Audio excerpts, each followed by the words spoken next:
ಎಲ್ಲರಿಗೂ ನಮಸ್ಕಾರ. Welcome back to my channel. ನಾನು ಲಲಿತಾ. ಇವತ್ತಿನ ರೆಸಿಪಿ ನಾನು ಹೆಸರುಬೇಳೆ ಪಾಯಸ ಮಾಡ್ತಾಯಿದ್ದೀನಿ. ಈ ಹೆಸರುಬೇಳೆ ಪಾಯಸ ಯಾರಿಗಿಷ್ಟ ಇಲ್ಲ ಹೇಳಿ? ದೇಹಕ್ಕೆ ತಂಪು, ನಾಲಿಗೆಗೆ ರುಚಿ. ಈ ಪಾಯಸ ಮಾಡಲು ಬೇಕಾಗುವಂಥ ಪದಾರ್ಥಗಳು: ಮೊದಲಿಗೆ ನಾನು ಸ್ವಲ್ಪ ತುಪ್ಪ ತೊಗೊಂಡಿದ್ದೀನಿ. ಹಾಗೆಯೇ ಒಂದು ಬೌಲ್ನಷ್ಟು ಹೆಸರುಬೇಳೆ ತೊಗೊಂಡಿದ್ದೀನಿ. ಹಾಗೆಯೇ ಅದೇ ಬೌಲ್ ಅಳತೆಯ 2 ಬೌಲ್ಗಳಲ್ಲಿ ಬೆಲ್ಲವನ್ನು ಪುಡಿ ಮಾಡಿ ತೊಗೊಂಡಿದ್ದೀನಿ. ಹಾಗೆಯೇ 1 ಹೋಳು ತೆಂಗಿನಕಾಯನ್ನು ತುರ್ಕೊಂಡಿದ್ದೀನಿ. ಸ್ವಲ್ಪ ಗಸಗಸೆಯನ್ನು ತೊಗೊಂಡಿದ್ದೀನಿ. ಗಸಗಸೆ ಪಾಯಸಕ್ಕೆ ರುಚಿ ಕೊಡುತ್ತೆ. ಹಾಗೆಯೇ ಸ್ವಲ್ಪ ದ್ರಾಕ್ಷಿ, ಗೋಡಂಬಿ ಹಾಗೂ 4 ಏಲಕ್ಕಿ ಕಾಯಿನ ತೊಗೊಂಡಿದ್ದೀನಿ. ಇವಿಷ್ಟು ಹೆಸರುಬೇಳೆ ಪಾಯಸ ಮಾಡಲಿಕ್ಕೆ ಬೇಕಾದಂಥ ಸಾಮಗ್ರಿಗಳು. ಈಗ ಮೊದಲಿಗೆ ನಾನು 1 ಬೌಲ್ ಹೆಸರುಬೇಳೆಯನ್ನು ಹುರ್ಕೋತಾ ಇದ್ದೀನಿ. ಇದನ್ನು ನಿಧಾನವಾಗಿ ಕಡಿಮೆ ಉರಿಯಲ್ಲಿ ಇದನ್ನು ಫ್ರೈ ಮಾಡ್ಕೋಬೇಕಾಗುತ್ತೆ. ಹೆಸರುಬೇಳೆಯನ್ನು ಫ್ರೈ ಮಾಡಬೇಕಾದ್ರೆ ಅದು ನಿಧಾನವಾಗಿ ಸ್ವಲ್ಪ ಕಲರ್ ಚೇಂಜ್ ಆಗ್ತಾ ಹೋಗುತ್ತೆ. ಹಾಗೂ ಫ್ಲೇಮನ್ನು ಕೂಡ ಕಡಿಮೆ ಇಟ್ಕೊಂಡು ಇದನ್ನು ಫ್ರೈ ಮಾಡಬೇಕು. ಹಾಗೆ ಘಮ್ ಅಂತ ಸುವಾಸನೆ ಕೂಡ ಬರ್ತಾ ಇರುತ್ತೆ. ಫ್ರೈ ಮಾಡಿದ ಹೆಸರುಬೇಳೆಯನ್ನು ನೀರಿನಲ್ಲಿ ಚೆನ್ನಾಗಿ ತೊಳೆದು ಈಗ ಅದನ್ನು ಬೇಯಲಿಕ್ಕೆ ಇಡ್ತಾ ಇದ್ದೇನೆ. ನಾನು ಒಂದು ದೊಡ್ಡ ಗ್ಲಾಸ್ನಲ್ಲಿ ನೀರನ್ನು ಸೇರಿಸ್ತಾ ಇದ್ದೇನೆ. ಹಾಗೆ ಸ್ವಲ್ಪ ತುಪ್ಪ ಕೂಡ ಸೇರಿಸ್ತಾ ಇದ್ದೇನೆ.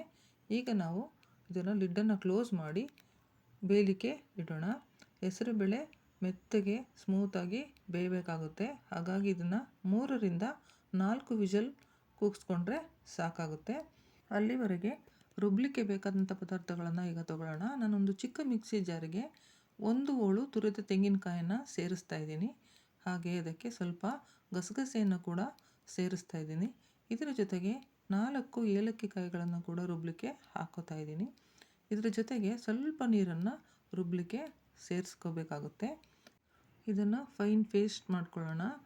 ಮಿಕ್ಸಿಯಲ್ಲಿ ಒಂದೇ ಹದವಾಗಿ ಎಲ್ಲವನ್ನು ರುಬ್ಬಿಕೊಂಡ ನಂತರ ಹೇಗೆ ಬಂದಿದೆ ಅಂತ ಹೇಳ್ಬಿಟ್ಟು ನೋಡೋಣ. ಇವಾಗ ನೋಡಿ, ಚೆನ್ನಾಗಿ ರುಬ್ಬಿದೆ ಕೂಡ. ಈಗ ಇದನ್ನು ನಾನು ಒಂದು ಬೌಲಿಗೆ ಎತ್ತಿಡ್ತಾ ಇದ್ದೀನಿ. ಇದಾದ ನಂತರ ಕುಕ್ಕರ್ ಕಡೆ ಗಮನ ಹರಿಸೋಣ.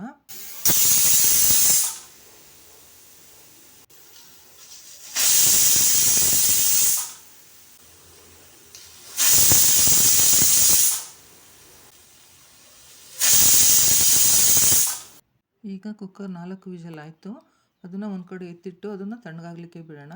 ಈಗ ಬೆಲ್ಲದ ನೀರನ್ನು ತಯಾರು ಮಾಡ್ಕೋಬೇಕು. ಗ್ಯಾಸ್ ಸ್ಟವ್ ಮೇಲೆ ಒಂದು ಪಾತ್ರೆಯಲ್ಲಿ ನೀರಿಟ್ಟು ಅದಕ್ಕೆ ಬೆಲ್ಲವನ್ನು ಸೇರಿಸೋಣ. ಬೆಲ್ಲವನ್ನು ನಾನು 2 ಬೌಲ್ ತೊಗೊಂಡಿದ್ದೆ. 1 ಕಪ್ ಹೆಸರುಬೇಳೆಗೆ 2 ಕಪ್ ಬೆಲ್ಲವನ್ನು ಪುಡಿ ಮಾಡಿ ಹಾಕ್ಕೊಂಡಿದ್ದೆ. ಈಗ ಅದು ಬೆಲ್ಲ ಪೂರ್ತಿಯಾಗಿ ಕರಗಬೇಕಾಗುತ್ತೆ. ಬೆಲ್ಲದ ನೀರಾದರೆ ಸಾಕು, ಪಾಕ ತೆಗೆಯೋದೇನು ಬೇಕಾಗಿಲ್ಲ. ನೋಡಿ, ಈ ರೀತಿ ತಿಳಿಯಾಗಿ ನೀರಿನಂತೆ ಇದ್ದರೆ ಸಾಕಾಗುತ್ತೆ. ಇದಾದ ಮೇಲೆ ನಾವು ಕುಕ್ಕರು ಹೇಗೆ ಬೆಂದಿದೆ ಹೆಸರುಬೇಳೆ ಅಂತ ಹೇಳ್ಬಿಟ್ಟು ತೆಗೆದು ನೋಡೋಣ. ನೋಡಿ, ಚೆನ್ನಾಗಿ ಮೆತ್ತಗೆ ಬೆಂದಿದೆ. ಈಗ ಬೇಳೆ ಚೆನ್ನಾಗಿ ಬೆಂದಿರೋದ್ರಿಂದ ಇದಕ್ಕೆ ನಾವು ನೀರನ್ನು ಕೂಡ ಸೇರಿಸಿ ಇದನ್ನು ತೆಳು ಮಾಡ್ಕೋಬೋದು. ಈಗ ನಾನು ಇದನ್ನು ಒಂದು ಕಡಾಯಿಯನ್ನು ಸ್ಟವ್ ಮೇಲಿಟ್ಟು ಅದಕ್ಕೆ ಬೆಂದಿರುವಂಥ ಹೆಸರುಬೇಳೆಯನ್ನು ಸೇರಿಸ್ತಾ ಇದ್ದೇನೆ. ಸ್ವಲ್ಪ ನೀರನ್ನು ಕೂಡ ಆ್ಯಡ್ ಮಾಡ್ಕೋಬೋದು. ಈಗ ಇದಕ್ಕೆ ನಾವು ಒಂದು ಸ್ಟ್ರೈನರ್ ತೊಗೊಂಡು ಬೆಲ್ಲದ ನೀರನ್ನು ಇದಕ್ಕೆ ಸೋಸ್ಕೋಬೇಕಾಗುತ್ತೆ. ಯಾಕೆಂದರೆ ಉಂಡೆ ಬೆಲ್ಲನ ನಾನು ತೊಗೊಂಡಿದ್ದೆ. ಅದರಲ್ಲಿ ಏನಾದರೂ ಸ್ವಲ್ಪ ಕಸ ಕಡ್ಡಿ ಆ ಥರ ಏನಾದರೂ ಇತ್ತು ಅಂದರೆ ಅದು ಕ್ಲೀನಾಗಿ ಆಚೆ ಬರುತ್ತೆ. ಹೀಗಾಗಿ ಇದನ್ನು ಈ ರೀತಿ ಫಿಲ್ಟ್ರ್ ಮಾಡ್ಕೊತಾ ಇದ್ದೀನಿ. ಈಗ ಬೆಲ್ಲದ ನೀರನ್ನು ಇದಕ್ಕೆ ಸೇರಿಸಿ ಆಯಿತು. ಈಗ ನಾನು ರುಬ್ಬಿಟ್ಟುಕೊಂಡಿರುವಂತಹ ತೆಂಗಿನಕಾಯಿ ತುರಿ, ಏಲಕ್ಕಿ ಹಾಗೂ ಗಸಗಸೆ ಪೇಸ್ಟನ್ನು ಇದಕ್ಕೆ ಆ್ಯಡ್ ಮಾಡ್ತಾ ಇದ್ದೇನೆ. ಇದನ್ನು ಆ್ಯಡ್ ಮಾಡಿದ ನಂತರ ಅದನ್ನು ಹಾಗೆ ಕಡಿಮೆ ಉರಿಯಲ್ಲಿ ಬೇಯಲಿಕ್ಕೆ ಬಿಡೋಣ. ಅಷ್ಟರೊಳಗಡೆ ನಾವು ದ್ರಾಕ್ಷಿ ಗೋಡಂಬಿಯನ್ನು ಫ್ರೈ ಮಾಡ್ಕೊಂಡ್ಬಿಡೋಣ. ಈಗ ನಾನು ಒಂದು ಚಿಕ್ಕ ಕಡಾಯಿ ತೊಗೊಂಡು ಅದರಲ್ಲಿ 2 ಸ್ಪೂನ್ ತುಪ್ಪವನ್ನು ಸೇರಿಸ್ತಾ ಇದ್ದೀನಿ. ಈ ತುಪ್ಪಕ್ಕೆ ನಾನು ತುಪ್ಪ ಕರಗಿದ ನಂತರ ದ್ರಾಕ್ಷಿ ಮತ್ತು ಗೋಡಂಬಿಯನ್ನು ಕೂಡ ಸೇರಿಸ್ತಾ ಇದ್ದೀನಿ. ಎರಡನ್ನು ಸೇರಿಸಿದ ನಂತರ ಕಡಿಮೆ ಉರಿಯಲ್ಲಿ ಇದನ್ನು ಫ್ರೈ ಮಾಡ್ಕೋಬೇಕಾಗುತ್ತೆ. ನೋಡಿ ಯಾವ ರೀತಿ ಫ್ರೈ ಆಗ್ತಾಯಿದೆ. ಇದು ಚೆನ್ನಾಗಿ ಫ್ರೈ ಆಗ್ತಾಯಿದೆ. ಇದನ್ನು ನಾವು ಪಾಯಸಕ್ಕೆ ಸೇರಿಸ್ಬೇಕಾಗುತ್ತೆ.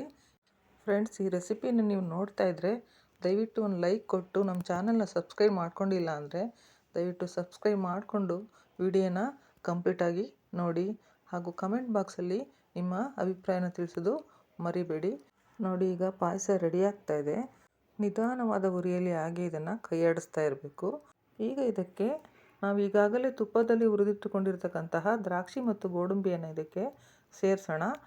ಹಾಗೆ ಅದನ್ನು ಚೆನ್ನಾಗಿ ಮಿಕ್ಸ್ ಮಾಡೋಣ. ಇದನ್ನು ಚೆನ್ನಾಗಿ ಮಿಕ್ಸ್ ಮಾಡಿದ ನಂತರ ಈ ಪಾಯಸದ ಈ ರೆಸಿಪಿ ಕಂಪ್ಲೀಟ್ ಆಗುತ್ತೆ. ನೋಡಿ ಎಷ್ಟು ಚೆನ್ನಾಗಿ ನಿಧಾನವಾಗಿ ಕುದಿ ಬರ್ತಾ ಇದೆ ಹಾಗೂ ಎಲ್ಲವೂ ಚೆನ್ನಾಗಿ ಮಿಕ್ಸ್ ಆಗಿದೆ ಕೂಡ. ಈ ಒಂದು ಹೆಸರುಬೇಳೆ ಪಾಯಸ ಹಬ್ಬಗಳಲ್ಲಿ ಸುಲಭವಾಗಿ ಮಾಡುವಂಥ ಒಂದು ರೆಸಿಪಿಯಾಗಿದೆ ಕೂಡ. ತಿನ್ನಲು ಎಷ್ಟು ರುಚಿಯಾಗಿದೆಯೋ ಹಾಗೆ ಆರೋಗ್ಯವೂ ಕೂಡ, ದೇಹಕ್ಕೆ ತಂಪು ಕೂಡ ಆಗಿರುತ್ತೆ.